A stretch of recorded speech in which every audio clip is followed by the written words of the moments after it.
This could just be the beginning. Beginning of what? All-out war. I request permission to go after him. I cannot allow you to do this.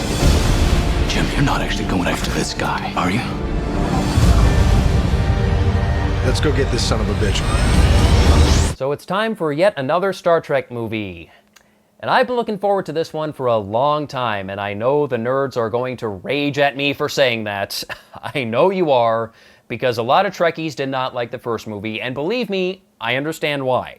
Just to give you an idea of where I'm coming from, I am not really a Trekkie. I am more of a casual Star Trek fan. I'm not as into it as some people are. I have nothing against Trekkies, and I have nothing against your opinions on the first movie. I get why you didn't like it. I'm not going to tell you you're wrong, because you people scare me. No, because you have valid reasons for not liking it. I get that. Just from a casual fan's perspective, I thought it worked very well. I liked the story for the most part. Had a few hiccups here and there, but overall I thought it was pretty good. I really liked the visual effects and the visual style overall, lens flare notwithstanding. God damn it, JJ.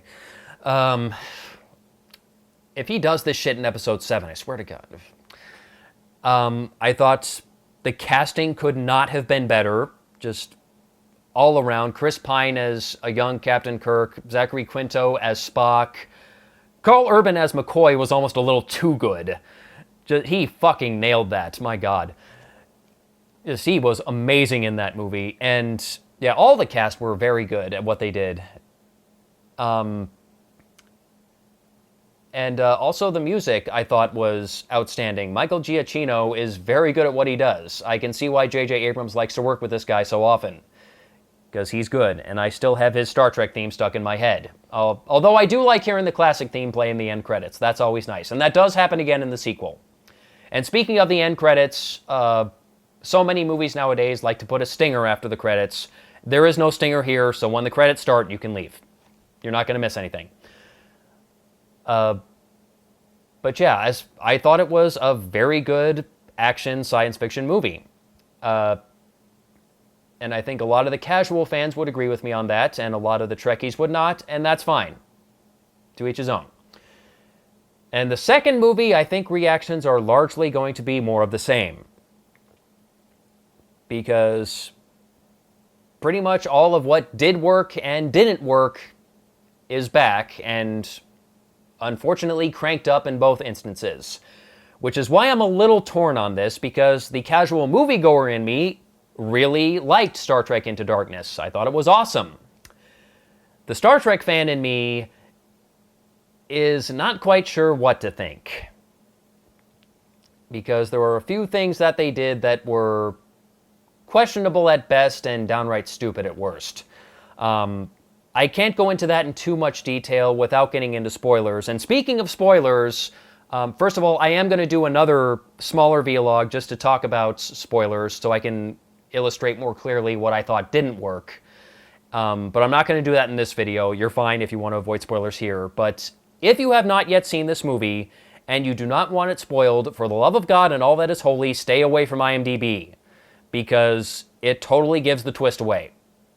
Do not go there. Now, all this being said, what does work? The cast. They are still on top of their game.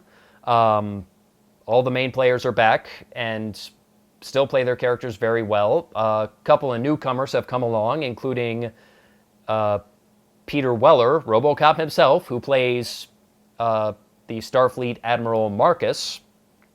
Benedict Cumberbatch, who plays the villain John Harrison. My God, he is good in this. Just, you could not have asked for a better villain. He absolutely owns this movie. Every moment he is on screen. He is so good. And the only other real newcomer is... I've actually forgotten her name. What was her name? Alice Eve, who plays a woman named Carol, who joins the Starship Enterprise. And for some reason, she ends up being Peter Weller's daughter, even though she's English and he's American. I'm not sure how that works.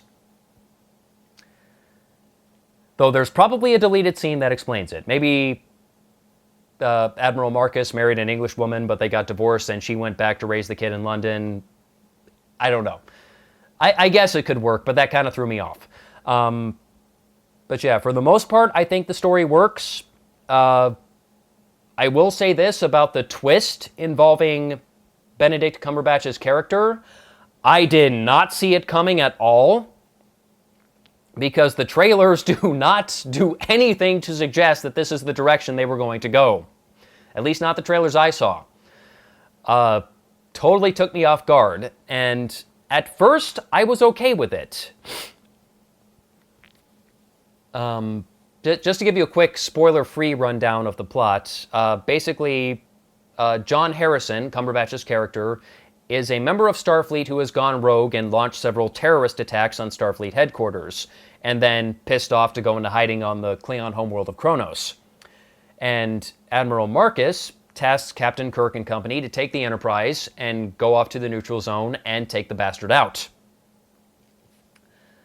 Unfortunately, Kirk decides to disobey the order and instead takes John Harrison alive.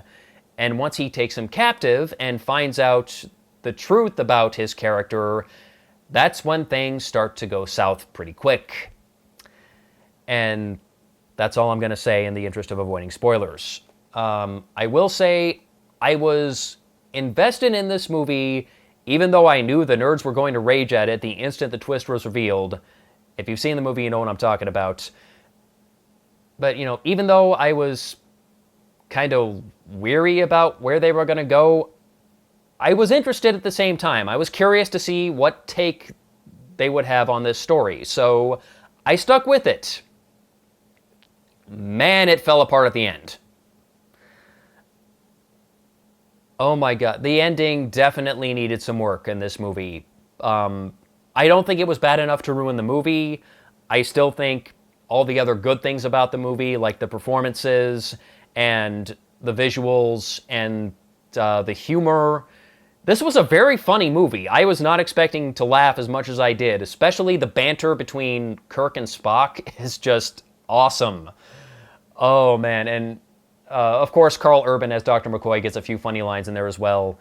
But yeah, I thought all of the cast members, you know, past and present, did a great job. Got to see a bit more of Scotty in this movie, and you can never have too much Simon Pegg.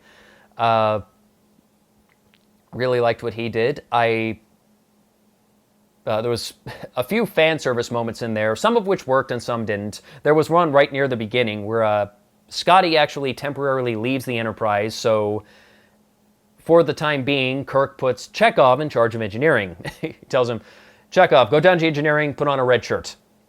And then Chekhov just gets this look of fear on his face. Yes, Captain. Right away. And then he slowly walks away like he's about to walk into his own funeral.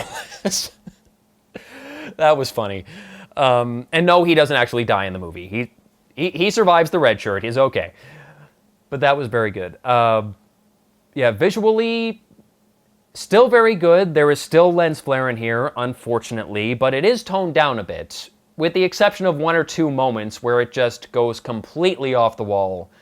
Like, there were one or two moments where the flare almost took up half the goddamn screen. JJ, I know this is your style, and you're proud of it and all, but there's a reason why this is your style and no one else's. It's stupid. And everyone knows it's stupid. Get over it. It's not cool, it's annoying. Stop.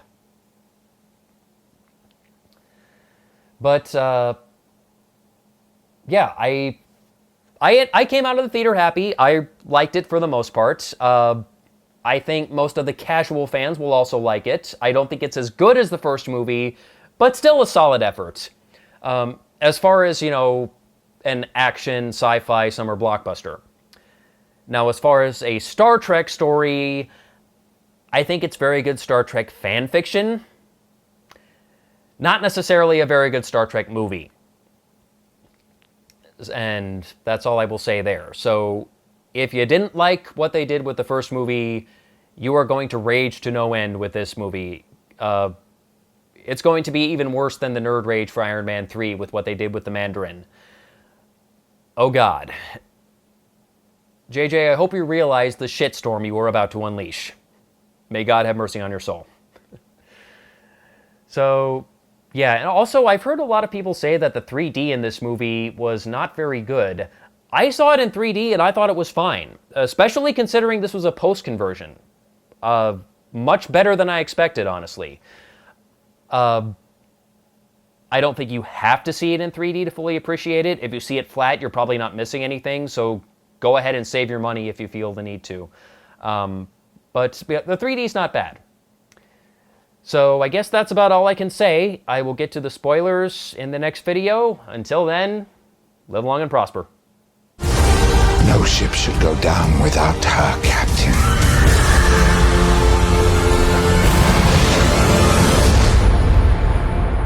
I believe in you, Jim.